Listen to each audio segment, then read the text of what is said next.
Bueno, ahora vamos a ver los nuevos iPhone de Apple con un experto en tecnología y también concretamente en teléfonos móviles, que ha tenido oportunidad de probarlos prácticamente todos.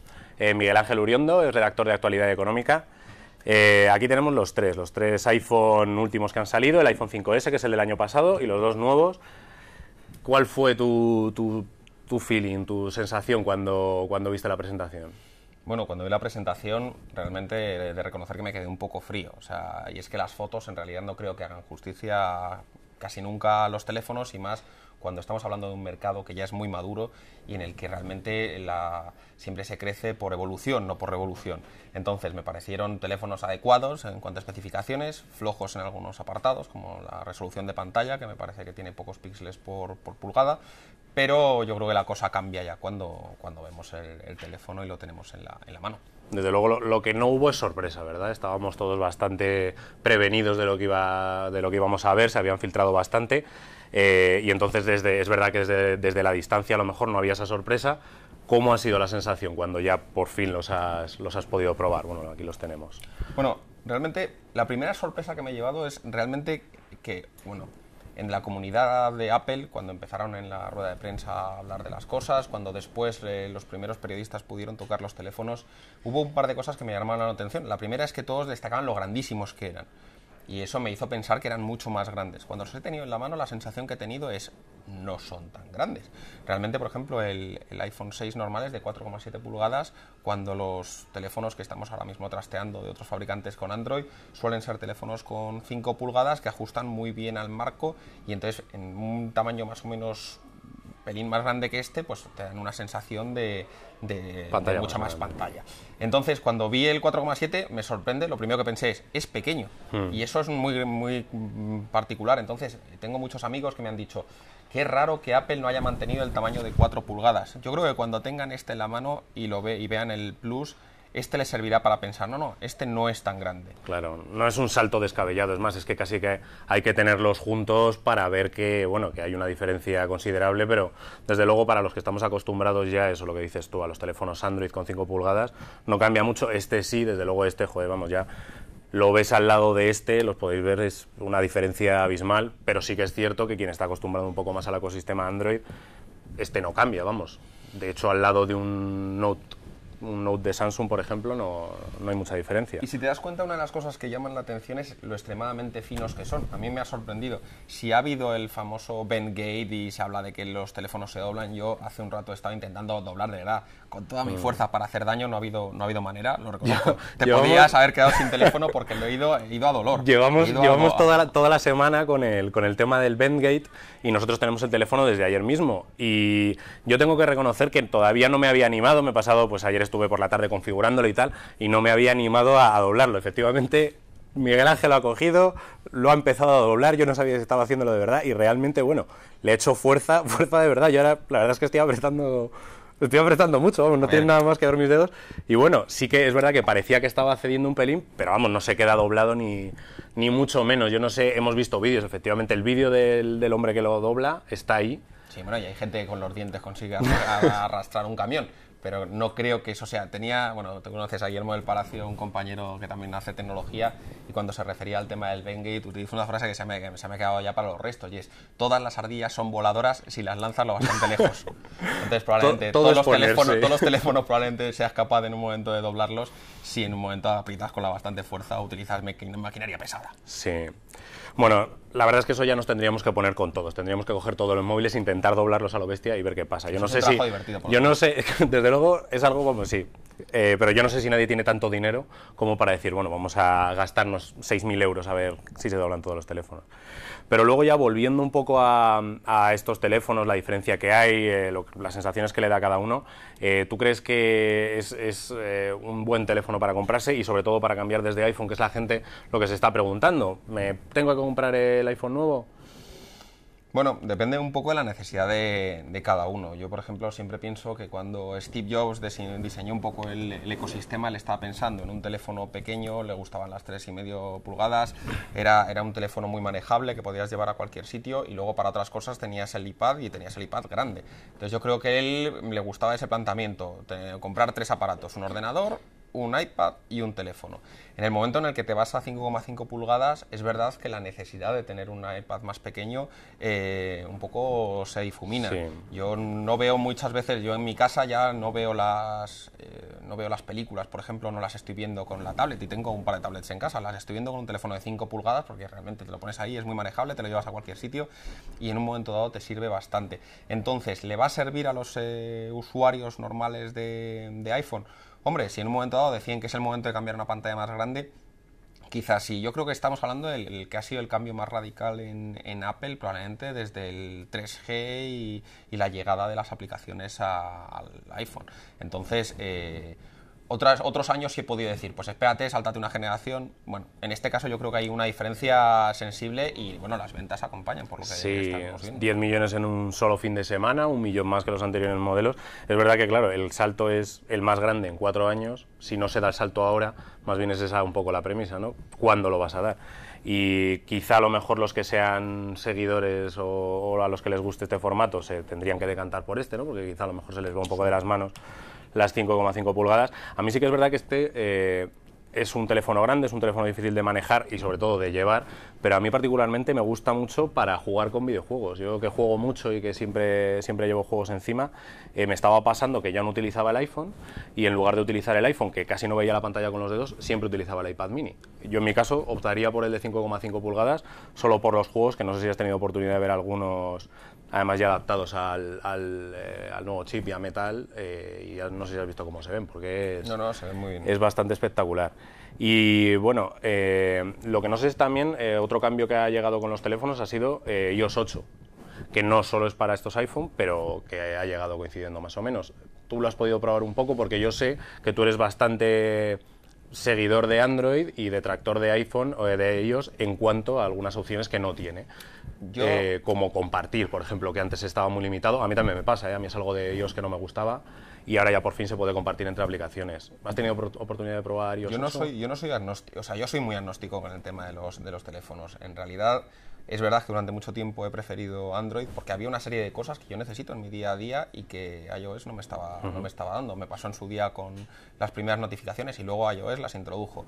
Y ahora me pasaba mucho con la posibilidad de mandar archivos desde una aplicación a la otra. Ahora iOS lo ha resuelto con el tema de las extensiones. Me llama la atención que en el más grande tiene el movimiento ese tan curioso de que puedes acercarte al pulgar la pantalla, que es una cosa bastante peculiar. Eso es una cosa que está en los dos modelos, de hecho. Dices este movimiento Ese movimiento, exactamente. para pasarlo así. Esto sí que lo han puesto en los dos, efectivamente, para ayudar a llegar a bien la pantalla. Y luego, bueno, en este también está en el de mayor tamaño, en el de 5,5, bueno, yo lo he desbloqueado, tiene el modo apaisado para que se vea así. O sea, son cambios que te gustan. No, yo, todo en iOS, en la nueva versión me parece que es cambiar para mejor, abandonar algunas restricciones que para mí hacían el teléfono un poco inservible para los usos que yo le doy, porque yo siempre pienso que cada cual tiene sus usos y hay gente que vivía felizmente con el iOS 7. A mí me faltaban cosas y creo que con esta generación las han introducido, con lo cual, esto lo hemos hablado muchas veces, cuando hemos tenido una lista de cosas que yo cambiaría esto al iPhone, pues con esta generación sí parece que han hecho esos cambios y es muy positivo. Sí. Y luego ya la otra de las novedades que ha habido en esta temporada con Apple en dispositivos móviles fue el Apple Watch. Efectivamente, por fin se presentó un reloj con el que se llevaba rumoreando años y que siempre se comenta que fue el pistoletazo de salida para los relojes inteligentes, porque en el momento que se empezó a rumorear con que Apple lanzaría un smartwatch, empezamos a ver cómo eclosionaba el mercado. Está el reloj ahí, lo has podido ver, pero no tocar. ¿Qué sensaciones te ha dado? Yo, en ciertos temas, tengo un amigo que me dice que los periodistas de tecnología no deberíamos nunca hablar sobre tendencias, porque no somos periodistas de moda, no somos periodistas de estilo, hay webs especializadas en relojes en las que te pueden decir si recuerda a tal o cual diseñador. Yo, desde mi perspectiva puramente personal, he de decir que tiene un aspecto excelente y de hecho tiene una característica que yo creo que no está lo bastante valorada, y es cada mujer a la que se lo he enseñado me dice, este reloj inteligente sí me lo pondría. Sí me lo pondría. Porque el resto de los que tú me has enseñado hasta ahora, porque normalmente a mi mujer o a compañeros del trabajo les enseño los que me van dejando y me dice, eso parece un gadget, eso parece un gadget, eso parece un gadget. Y con el Apple Watch me han dicho, eso parece un reloj. Esto ya sí parece un reloj. Entonces pero, no perdamos de vista ese aspecto, que la estética en los relojes es importante. Pero ya no solo es desde un punto de vista estético, que es verdad que a todo el mundo le gusta mucho el Apple Watch, sino desde un punto de vista de futuro. ¿Qué futuro le ves? ¿Qué posibilidades tiene en un mundo en el que está claro que un reloj inteligente no es lo mismo que un teléfono? No todo el mundo necesita un reloj inteligente, pero parte con ventaja, digamos, Apple, no solo porque sea un buen producto, que desde luego tiene pinta de que lo va a ser, sino porque es un ecosistema a priori bastante mejor controlado, digamos, que quizá podría hacer que Apple consiguiese que funcionase mejor que otros smartwatches. En cuanto a funcionamiento, vamos a esperar, yo creo, a que realmente tengamos la interfaz en la mano y seamos capaces de verlo y ver lo que hace. Pero lo que sí puedo decir es que se trata de la apuesta más grande que ha hecho ningún fabricante por el mundo de los relojes inteligentes. Un fabricante normalmente podía llevar un reloj como el Motorola 360, lo llevas al Corte Inglés y los vendes X, ya está. Pues a lo mejor algunas terminaciones, algunos acabados, pero ya está. Yo creo que el Apple Watch tenemos que verlo desde el punto de vista del retail, desde el punto de vista de las tiendas. La gente va a las tiendas Apple para comprar algo. Con el Apple Watch se van a encontrar un stand enorme en el que tienen hasta 72 combinaciones entre acabados de las aleaciones, correas diferentes, composiciones. Estamos hablando de 72 combinaciones diferentes. Eso implica tener siempre stock en las tiendas. Eso implica distintos niveles de precio en función de si es oro rosa, si es oro normal, si el acabado, si es aluminio especial. Estás hablando de 72 combinaciones que tener siempre en las tiendas y que la gente cuando entre a una tienda Apple va a tener una cosa más que comprar. No es baladí. Cuando entras a una tienda Apple o te compras un chisme de estos que te cuesta entre 800 y 1000 X euros, te compras un MacBook, pero no tenían tantos cacharros que comprar en un momento dado. Pienso que también es un muy buen complemento para la oferta del Apple Store, y más ahora que tenemos un Apple Store en la misma Sol y no te tienes que ir a Sanadu a comprar tus teléfonos. Sí. Y luego, ahora que me resulta curioso que menciones el Moto 360, porque aunque es el día iPhone y estamos hablando también del Apple Watch, este es uno de los relojes inteligentes más interesantes que han llegado al mercado. Has tenido la oportunidad de probarlo, lo has traído aquí para que lo veamos un poco. ¿Cuál ha sido la sensación? Porque es el primero que tiene una esfera redonda y utiliza Android Wear. Hay otro factor que me encanta de la tecnología y es el factor wow, el quedarte con la peña. O sea, que en un momento dado tú entras en cualquier sitio y la gente se te queda mirando y dice, ¿esto cómo es? No sé qué, y te hacen circulito y se te quedan mirando. O sea, la gente en España compramos las cosas para eso. Compramos las cosas para impresionar al vecino, para que las chicas nos miren. O sea, es una cosa que tiene un punto de ego. Entonces, este reloj tiene una característica que ninguno de los cuadrados he visto nunca. Y es que la gente se te acerca y se queda con él. Ostras, ¿qué es esto? Me parece que es muy bonito y sobre todo tiene una ventaja, y es que, como hablabas tú del integrar la interfaz con el sistema operativo, como tiene Google Now, te está todo el rato mandando recordatorios de cosas. O sea, a mí cuando me levanto por la mañana no tengo que ver el teléfono para saber de quién es cumpleaños. Enseguida lo tengo aquí, o el camino más corto para ir al trabajo.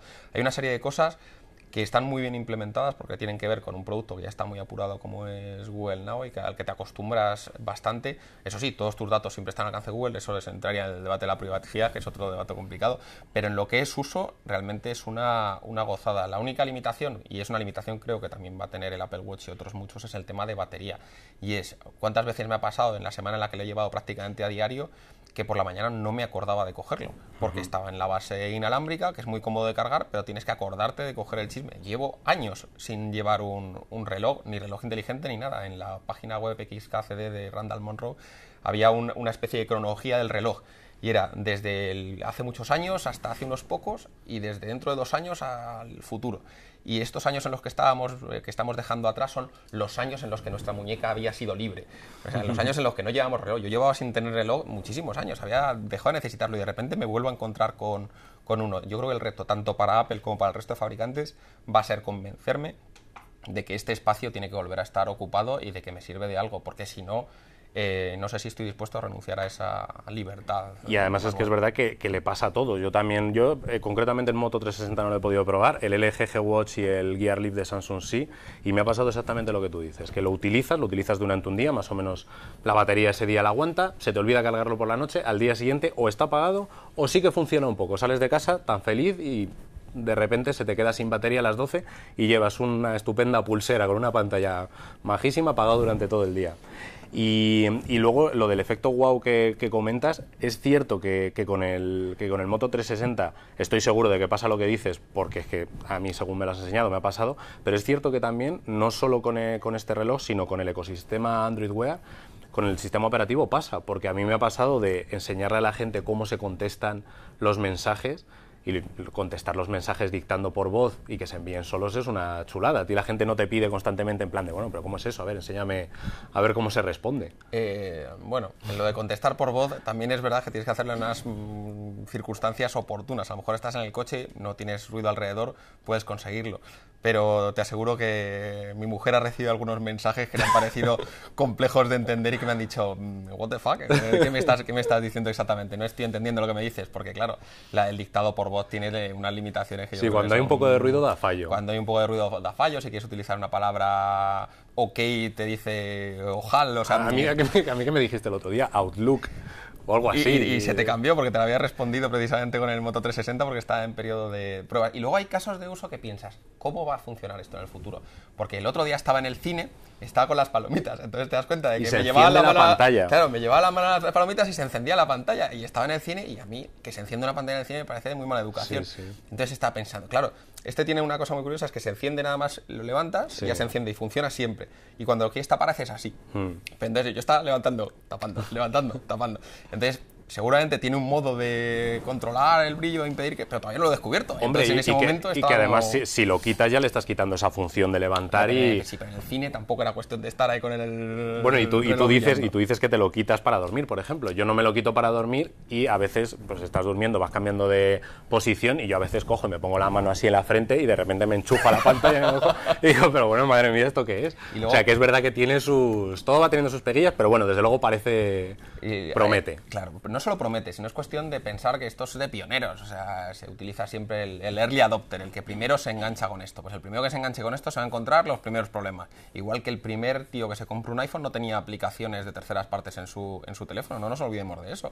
Entonces, hay gente que le gusta comprarse lo primero que sale y está dispuesto a pagar el precio por ser pionero y ese factor wow del que hablamos. De todas formas, otra de las cosas que vamos a tener en cuenta es el precio, porque el Moto 360, por ejemplo, es un teléfono que ya está a la venta. Ahora mismo cuesta 250.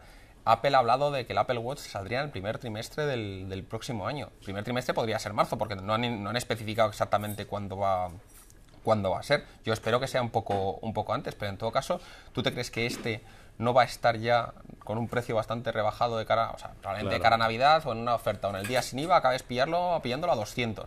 Entonces, a este paso, en no mucho más tiempo, te vas a encontrar con que un reloj que ofrece prácticamente lo mismo que el Apple Watch y que tiene unas prestaciones magníficas, te va a costar prácticamente la mitad. Y eso si no te vas al de oro de 24 sí, entonces ya quilates. Sube. Y luego ya, incluso este que sale ahora, los otros que salieron hace un mes ya se pueden comprar, el de Samsung y el de LG por unos 180 se pueden comprar en Amazon, que dices, bueno, pero eso es, a lo mejor eso es lo que valen. O sea, eso es, que te quiere decir, pero sí, bueno, pero que a lo mejor ya es una cantidad y ya con este panorama tú qué piensas, ya que a lo mejor precisamente para estos early adopters, para la gente muy tecnológica, crees que ya a lo mejor sí que es un momento en el que dices, bueno, ya sí que podría dar el paso, ya esto ya sí que funciona más o menos. Yo creo que ha llegado justo Apple a tiempo, porque ha llegado la primera generación de smartwatches que yo me compraría. De los tres que yo me compraría el Samsung Gear Fit, que no es propiamente un smartwatch, pero es una pulsera cuantificadora que tiene una pantalla AMOLED fabulosa. Ese con Android Wear a mí me parecería... Y con Tizen, para las cuatro cosas que hace, las hace muy bien. Y la batería te aseguro que le aguanta más que la de este. Entonces a mí me parece... Y está a 100 pavos. Sí. O sea, estás ganando un producto muy barato con una pantalla ahora mismo AMOLED. Está muy bien posicionado. Con 99 pavos. Incluso han sacado una versión de Touch, carísima, pero una versión de Touch si quieres una cosa un poco más de pijerío. Y luego tienes el LG... El R, Watch R se llama, el LG Watch R. Y tienes este, o sea, estás hablando de tres productos que yo ahora mismo me parecen perfectamente comprables. O sea, que dices, mira, en esto sí pondría el dinero. En los anteriores, probablemente en ninguno. En estos sí. Entonces yo creo que Apple ha llegado en el momento definitivo. Pero la clave para mí, insisto, es que no solamente ha llegado en el momento, sino que va a atacar a todos los mercados. Porque nunca nos olvidemos que hay un mercado en el mundo de los gadgets que son gente que está podrida de dinero y que quiere comprarse cosas carísimas. O sea, hay una marca de móviles que es Vertu, antigua propiedad de Nokia, que ahora tiene una compañía inglesa, un fondo de inversión. Vertu básicamente vendía teléfonos Nokia antiquísimos, horrorosos, cutres, de oro, con zafiro, brillantes, no sé qué, y los vendía entre 5.000 y X millones de... O sea, era una barbaridad. Y tenía compradores, porque en las tiendas de los hoteles de 5 estrellas superior, pues tenías un jeque que lo venía y decía que tiene oro brillante, pues póngame 3, porque tenía tantísimo dinero que le da lo mismo. O sea, eso es también el... Claro, dime de dónde va a sacar Samsung a un jeque que le compre un reloj de oro rosa por 3.000 pavos, porque no sé cuánto costará al final, pero Apple desde luego va a ir a ese mercado también, va a ir a ese segmento. Apple va siempre a clase alta y a clase súper alta. La gente normal nos encontraremos con teléfonos perfectamente válidos y que ofrecen prácticamente las mismas prestaciones por 200 euros. El otro día me enseñaron un Uniocean, que dices, un teléfono chino, no sé qué, no sé cuánto, pero lo ves y dices, pues para el grueso de los mortales me parece más que suficiente. Y luego estarán los otros gamas alta, pero por ejemplo el HTC, el M8, que por cierto, si os dais cuenta, tiene el diseño de la trasera que a mí me parece bastante parecido.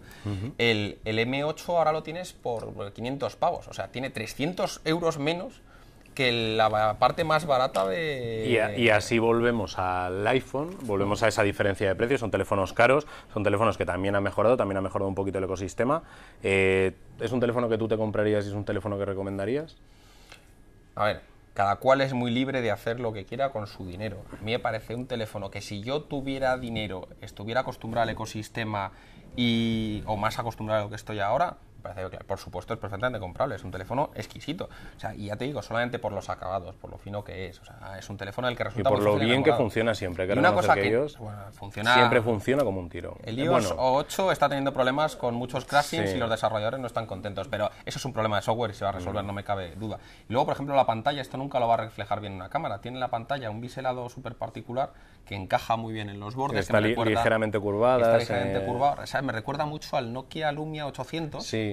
Y al 1020, que se juntaba la pantalla de Gorilla Glass con la carcasa perfectamente. Que es un proceso muy cuidado. Entonces, ¿es una cosa muy premium? Sí. ¿Que tienes que tener unas narices para gastarte 1.000 pavos en esto? Sí. ¿Que vivimos en España? Desde luego. Y que hay alternativas estupendas también, pero... Pero, oye, si alguien quiere... O sea, no me reiría de nadie que se... O sea, por ejemplo, yo sabes que tengo un enemigo en... O sea, yo no soy anti-Apple, yo soy anti-5C.